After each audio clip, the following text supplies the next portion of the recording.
1971 में दो चीजों के टुकड़े हुए, एक पाकिस्तान के और दूसरा इन पराठों के।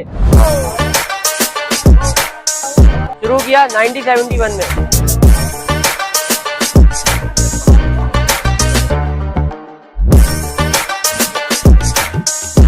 हमारे होटल की चाय अच्छी होती है।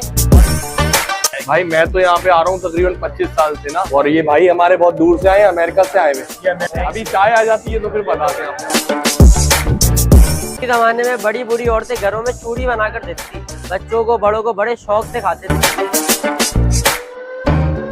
जैसे कि आपको दोस्तों को मालूम है कि कैफे सिराज लाखताबाद की शान है, लाखताबाद की धड़कन है, और हम लोग तो रोजाना आते हैं माशाल्लाह से। एक चाय का जो टेस्ट है ना, वो आपको कहीं नहीं मिलेगा। दुनिया जहाँ से लोग आते हैं और चाय एंजॉय करने के लिए आते हैं।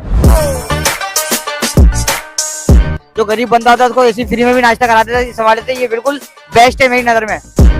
रोज ही आ रहे हैं हम लोग, और मैं रोज यहाँ से चूड़ी पराठे और चाय खाता हूँ। बस चाय का टेस्ट ही निराला है, सबसे अलग है। इसका असल नाम मलीदा था, फिर इसको चूड़ी भी बोलने लगा, और इन लोगों ने करा मॉडिफाइड, डाला मक्खन और लगाई जम के कुटाई, और बना लोगों का पसंदीदा चूड़ी पराठा। स्टार से जरा शुरू होता है, शेरी तक जारी रहता है। और हाँ, बताया था ना